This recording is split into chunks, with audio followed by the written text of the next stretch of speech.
कहा कि आप लोग ईडी का संस्थाओं का गलत उपयोग करा रहे हैं और गलत उपयोग करा के आप विपक्ष को तोड़ रहे हैं, कमज़ोर कर रहे हैं। इलेक्टोरल बॉन्ड सबसे ज़्यादा आपके पास आया है और उन्होंने एक आरोप लगाया कि इन तमाम परिस्थितियों के अंदर आप चाहते ही नहीं कि विपक्ष कहीं भी चुनाव के अंदर आपके सामने आए, यानी कि आप कहीं ना कहीं डरे हुए हैं, इसलिए तमाम जो है ईडी के और सीबीआई के माध्यम से काम कर रहे हैं। सर, एक आपने संस्था का नाम लिया संभाल, तो संभाल मुझे बड़ा यूनिक नाम लगा और अच्छा लगा क्योंकि अपने आप में ही बहुत कुछ दर्शाता है ये नाम। तो इसके विषय में ज़रा हमारे लाखों करोड़ व्यूअर्स को बताएं। आज से 14 साल पहले हम लोगों ने युवाओं की एक संस्था बनाई थी, उसका नाम रखा था संभाल, और एक सीनियर सिटीजन की संस्था बनाई थी, उसका नाम रखा था senior citizen welfare society. Registered body है ये। बुजुर्गों को उसमें जोड़ा था और युवाओं को संभाल नाम की संस्था में जोड़ा था। जी। संभाल का मतलब होता है संभालना। लोग यदि गलत दिशा में जा रहे हैं तो उन्हें सही दिशा में लाना। तो ये विशेष रूप से एक वर्ग विशेष पंजाबी समाज के युवाओं के लिए बनाई थी और 14 वर्ष से ये संस्था बड़ी उन्नति कर रही है। अनेक हमने युवाओं को इस संस्था के माध्यम से जोड़ा है कि वो समाज हित में काम करें और जो आजकल अनेक गलत व्यसनों में हमारे बच्चे लग जाते हैं उससे वो दूर रहें। तो उस दृष्टि से वो संस्था बनाई थी और बड़ी सफलता से काम कर रही है। उन्हें हम लोगों ने जो भी हमारे पर्व होते हैं उन्हें किस तरीके से आप ट्रेडिशनल तरीके से आप सेलिब्रेट करते हैं वो हम लोग तरीका बताते हैं और किस तरीके से वो युवा जो 300-400 परिवार हैं आपस में जुड़े रहें और समाज को सही संदेश दे पाएँ, उस दृष्टि से उन युवाओं को जोड़ने का काम संभाल संस्था के माध्यम से हम लोग करते हैं। सर, मैं जहाँ तक समझ पा रहा हूँ आपके शब्दों से, तो कहीं ना कहीं अपना हिंदुस्तानी ट्रेडिशन, कल्चर और तमाम युवाओं के अंदर वो सब चीज़ें बनी रहें, उस तरह के एक जो है दिशा निर्देश तय कर रहे हैं आप लोग। और मैं समझता हूँ कि जहाँ तक मुझे महसूस हो रहा है कि बुरी संगतों से, बुरी आदतों से युवाओं को, देश की पीढ़ी को बचाया जा सके। यही शायद एक उद्देश्य यही उद्देश्य है।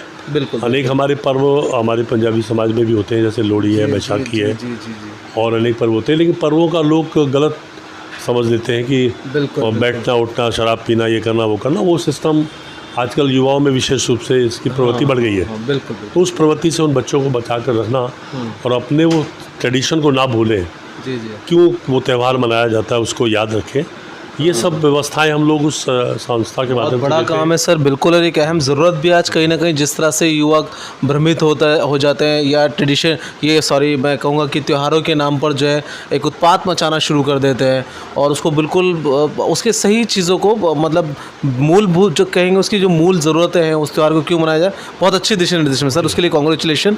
इसीलिए मैंने अपने जो है व्यूअर्स को ये बात ज़रा पहुँचाई और मुझे लगता है कि शायद इस मैसेज को कहीं ना कहीं आप भी बहुत इम्प्रेस्ड रहे होंगे और आप भी शायद अपनी सोसाइटी में, या मैं सर का नंबर चला रहा हूँ, इनकी संस्था का नंबर चला रहा हूँ, वो ज़रूर आप कॉल करें और आप भी कोशिश करें कि आपके इलाके में, आपकी कॉलोनियों में, आपके आसपास इर्द गिर्द इस तरह का माहौल बने जिससे कि हमारे देश के हर जगह के कोने कोने के युवा जो है वो एक सही दिशा निर्देश की तरफ काम करें। खैर सर, अब आते हैं आपकी जो भूमिकाएं तो बहुत हैं आपकी, लेकिन कुछ खास भूमिकाओं पर आज बात करेंगे। एक अहम भूमिका जो भाजपा ने जिम्मेदारी दी हुई है उस पर बात करते हैं।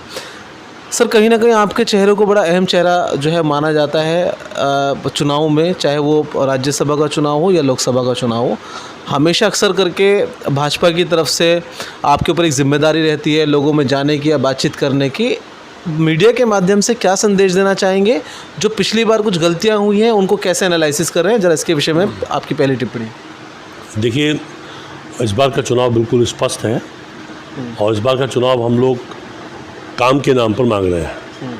मोदी जी ने पिछले 10 वर्षों में जो काम किया है वो भारत से नहीं पूरी दुनिया देख रही है और इसी प्रकार से उत्तर प्रदेश में एक ऐसा प्रदेश जो आज उत्तम प्रदेश के नाम से जाना जाता है, जहाँ पर कोई व्यापारी व उद्यमी आना नहीं चाहता था, यहाँ से बहुत भारी संख्या में लोग पलायन कर रहे थे आसपास के प्रदेशों में। ये वो प्रदेश है जहाँ पर भ्रष्टाचार चरम सीमा पर था, जहाँ कानून व्यवस्था नाम की कोई चीज़ नहीं थी। आए दिन समाचार पत्रों जब हम लोग खोला करते थे तो क्राइम ही नज़र आता था अखबारों में। आज यही वो प्रदेश है जहाँ पर बाहर के उद्यमी और व्यापारी आकर यहाँ पर उद्योग लगा रहे हैं और बड़े बड़े व्यवसाय कर रहे हैं। ये वही प्रदेश है जो आज पूरे देश में अनेक प्रदेशों में जाना जाता है और अनेक प्रदेशों के लोग ये मानते हैं और ये कहते हैं कि योगी जी आज काश हमारे प्रदेश के मुख्यमंत्री होते। और यही नहीं, आज अनेक देशों में भी चर्चा आदरणीय मुख्यमंत्री योगी आदित्यनाथ की रहती है। रही सवाल पार्लियामेंट के चुनाव के, चूँकि पार्लियामेंट का चुनाव है और आदरणीय नरेंद्र मोदी जी को केंद्रित करके हम सब लोग चुनाव के मैदान में कूदे हुए हैं। और इस बार का जो हमारा लक्ष्य है मोदी जी का 400 पार का, निश्चित रूप से वो पूरा होगा। मोदी जी एक बार दोबारा लौटेंगे। सर लेकिन आपकी अगर हम लोकसभा की बात करें, आपकी बात को थोड़ा इंटरप्ट कर रहा हूँ कि अगर हम आपकी लोकसभा की बात करें तो यहाँ पर जो एक बहुसंख्यक वोटर है, मुस्लिम वोटर, वो मुस्लिम वोटर जो है उस यहाँ पर एक उनके मुस्लिम 2 कैंडिडेट मजबूत चेहरे यहाँ पर हैं। तो ऐसे में मुस्लिम समुदाय के लोगों को साथ में लाने के लिए, क्योंकि बहुत सारी चीज़ें जो है अगर हम कहें चाहे भ्रमित करने के लिए ही सही, लेकिन मुस्लिम समुदाय में बहुत ज़्यादा जो है वो फैलाई गई हैं कि भाजपा उनकी हितैषी नहीं है, या भाजपा उनके लिए बिल्डोज़र की सरकार है, या भाजपा जो है उनके लिए काले कानून पास करने जैसी कोशिशें करती हैं, चाहे वो 3 तलाक का हो, उसमें कुछ लोगों ने समर्थन करा, कुछ लोग। तो ऐसे लोगों को आप किस तरह समझाएंगे या मीडिया के माध्यम से क्या कहना चाहेंगे जिससे कि सही एक दिशा निर्देश तय हो सके मुस्लिम समुदाय में? मुस्लिम समुदाय में बहुत से लोग पढ़े लिखे हैं और भारतीय जनता पार्टी की सरकारों ने प्रयास भी किया है कि मुस्लिम समाज के लोग शिक्षा के क्षेत्र में आगे आएँ। जब व्यक्ति शिक्षित होता है तो भले और बुरे की समझ उसको आ जाती है। मुस्लिम समाज, विशेष रूप से वहाँ की महिलाएं, ये समझ रही हैं कि जो महिलाओं के लिए उन्होंने जो कानून बनाया वो कानून महिलाओं के हित में है। 3 तलाक का मुद्दा एक बहुत बड़ा मुद्दा है, छोटा मोटा मुद्दा नहीं है। मुस्लिम परिवारों में महिलाओं के ऊपर जिस प्रकार से अत्याचार होते हैं और एक शादी के रहते हुए 2-2, 3-3 शादियाँ हुआ करती हैं, ये विषय सबके समक्ष है। भारतीय जनता पार्टी की सरकारों ने मुस्लिम बहनों, महिलाओं की इस परेशानी को समझा और ये कानून वो लेकर आए। इस कानून से निश्चित रूप से महिलाओं को लाभ हो रहा है। और हम लोगों ने ये अनुभव किया कि पिछले दिनों जो विधानसभा के चुनाव हुए, महापौर के चुनाव हुए, उसमें हमको मुस्लिम बहनों ने अपने मत का उपयोग हमारे पक्ष में किया है। दूसरा विषय रहता है कि जब जो चीज़ सामने दिख रही है वो छिपती नहीं है, और विकास के काम जो हम लोगों ने किए हैं उसमें हम लोगों ने कहीं इस प्रकार की भेदभाव नहीं रखा कि ये हिंदू समाज का काम है या मुस्लिम समाज का काम है या किस मोहल्ले का काम है। हम लोगों ने जो विकास के काम किए वो पूरे सभी मोहल्लों में किए हैं, पूरे नगर और पूरे ज़िले और पूरे पार्लियामेंट सीट पे किए हैं। मुस्लिम समाज के लोग, जो लोग समझते हैं और जो लोगों को विकास दिखता है, वो निश्चित रूप से भारतीय जनता पार्टी के पक्ष में अब मतदान करेंगे। और ऐसा अब सब लोग देख भी रहे हैं। पूरी दुनिया में एक परिवर्तन की लहर चल रही है। मुस्लिम समाज भी अब सोच समझकर अपने मत का उपयोग करने लगा है। इस सोच के साथ हम लोग को लगता है कि इस बार मुस्लिम समाज के भी काफ़ी बहुतायत संख्या में वोट हमें मिलेंगे और हमारे समक्ष प्रयोग आपका, मैं समझता हूँ कि शायद निकाय चुनाव में भी काफ़ी सफल रहा है कि काफ़ी आपके जो है पार्षद जो है हमारे पार्षद जीते हैं। मुस्लिमों को टिकट, मुस्लिमों को हमने टिकट दिया, हमारे पार्षद जीते हैं। हमारा जो अल्पसंख्यक प्रकोष्ठ है बहुत अच्छी तरीके से वो काम कर रहा है। जी। और हम लोग देख रहे हैं कि मुस्लिम समाज और जो कानून व्यवस्था इतनी सुंदर हुई है। हर व्यक्ति चाहता है कि चाहे वो मुस्लिम हो या हिंदू हो, मेरे बच्चे यदि घर से सुबह निकले तो रात को सुरक्षित आए। ये कौन नहीं चाहता, चाहे वो किसी भी समाज। सर कल एक बड़ी महारैली होती है दिल्ली के अंदर, उसके विषय में आपने देखा होगा, जिसमें गठबंधन के तमाम दिग्गज नेता मौजूद थे, चाहे वो अखिलेश यादव हों, पंजाब के मुख्यमंत्री हों आम आदमी पार्टी के, या फिर जो है हेमंत सोरेन की बीवी हो, उनकी पत्नी हो, माजरत चाहता हूँ, या केजरीवाल की पत्नी हो। उन्होंने कहा ये जनता का सवाल है कि भाजपा से ये सवाल पूछा जाए। तो सर क्या जवाब देना चाहेंगे विपक्ष को और जनता को किस तरह से? प्लीज़। देखिए, ये विपक्ष का आरोप पूर्णतः निराधार है।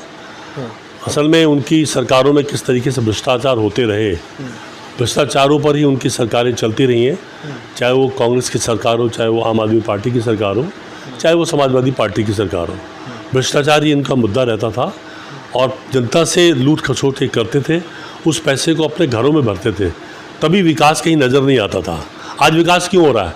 पैसा तो वही है, बल्कि पहले तो हिंदुस्तान के ऊपर कर्ज था। आज तो हम आस पड़ोस के देशों को कर्ज दे रहे हैं, ले नहीं रहे, और फिर भी इतने बड़े विकास हो रहे हैं। किस तरीके से हम लोग समाचार पत्रों में रोज़ ही पढ़ते हैं कि रोज़ ही सैकड़ों हज़ारों करोड़ की योजनाएं। आज उस पर यदि हमारी ईडी क्या, वो तो एक देश की ईडी संस्थान है, वो किसी पार्टी विशेष की नहीं है। ठीक है, जिसकी सरकार होती है कहा जाता है ईडी उसके पक्ष में काम कर रही है, लेकिन वो अपनी निजी इंडिपेंडेंट संस्था है और जब भी कोई भ्रष्टाचार करेगा, चाहे वो कांग्रेस हो या आम आदमी पार्टी, उसके खिलाफ सख्त कार्रवाई होनी चाहिए। जनता चाहती भी यही है, जनता बड़ी खुश है इस बात से। हज़ारों करोड़ रुपए जब ये लोग नेता लोग अपने घर में भरते हैं, वो पैसा आता कहाँ से है? वो हमारी कमाई का पैसा है। और एक बड़ा आह्वान भी सर मैं आपको याद दिला दूं कर दिया है मोदी जी ने कि वो पैसा जो है वो गरीबों में बांटने वाला गरीबों में बटेगा। आज गरीब आदमी खुश है। आज 80 करोड़ जनता को हम लोग मुफ्त अनाज दे रहे हैं, तो कहाँ से आ रहा है? इन लोगों का निकला हुआ पैसा है। और ये लोग अब कमा नहीं पा रहे, भ्रष्टाचार कर नहीं पा रहे, जनता खुश है, सबको रोजी रोटी मिल रही है। 140 करोड़ की आबादी में 80 करोड़ आबादी आज मुफ्त अनाज प्राप्त कर रही है। लोगों को हम रोज़गार दे रहे हैं, बड़े बड़े इंडस्ट्री वाले यहाँ आ रहे हैं, तो अब ये दिख रहा है सबको भाई। बहुत ज़बरदस्त। मैं एक अब आपसे मैं गुजारिश करूँगा कि इस इंटरव्यू के दौरान आपका आखिरी मैसेज क्या होगा इस लोकसभा को लेकर, लोकसभा के आपकी कॉन्स्टिट्यूशन या आपकी लोकसभा के लिए सर, सहारनपुर के लिए? मैं सहारनपुर के सभी जो हमारी वोटर्स हैं पार्लियामेंट में आते हैं, सबसे मैं निवेदन करूंगा कि एक तो अपने मत का उपयोग अवश्य करें। ये बहुत ही अहम विषय है, यज्ञ है, और जो लोग अपने मत का उपयोग नहीं करते हैं, हमारा ये मानना है कि वो देशद्रोहिता है। और सोच समझकर अपने मत का उपयोग करें। कौन लोग देश के हित में हैं, कौन लोग ईमानदार और साफ़ सुथरी छवि के हैं, उनके पक्ष में अपना वोट दें। और जिसके वोट से 5 वर्ष तक हमारी कौन दल ऐसा है जो हमारी सेवा कर पाएगा, निष्पक्षता के साथ समाज के हित में काम कर पाएगा, डेवलपमेंट कर पाएगा, और देश पूरी दुनिया में एक राजा के रूप में शामिल होगा। राजा के रूप में जो हम लोग विकसित भारत की जो कल्पना हम कर रहे हैं 2047 में, विकसित भारत तभी बन पाएगा जब हमारे देश का हर वोटर सोच समझकर एक अच्छी पार्टी को, अच्छे व्यक्ति को मत देगा। और हमारा ये मानना है कि सहारनपुर से राघव लखनपाल शर्मा जो भारतीय जनता पार्टी के प्रत्याशी हैं, साफ़ सुथरी छवि के व्यक्तित्व हैं, और भारतीय जनता पार्टी ने उन्हें बड़ा सोच समझकर सिंबल दिया है। यहाँ के सभी लोग उनके पक्ष में मतदान देकर देश हित और राष्ट्र हित में अपना योगदान देंगे, ऐसा हमारा मानना है। धन्यवाद। तो देखिए, आप अक्सर करके कहते हैं कि कभी भी मीडिया वाले इस पर सवाल नहीं करते, लगातार कड़वे तीखे स्पष्ट सवाल, और उन सवालों का कितने सुलझे हुए तरीके से आप तक पहुंचाने का काम किया। और मैं उम्मीद करता हूं कि आप ये इंटरव्यू सहारनपुर ही नहीं, देश के एक एक मोबाइल तक पहुंचाने का काम करेंगे, ताकि वो तमाम लाखों और स्पेशली जो मुस्लिम युवाओं को भ्रमित करने का काम कर रहे हैं, उनको कहीं ना कहीं भ्रमित होने से रोका जा सके। कैमरा पर्सन शुएब आलम के साथ मैं फुरकान, सहारनपुर।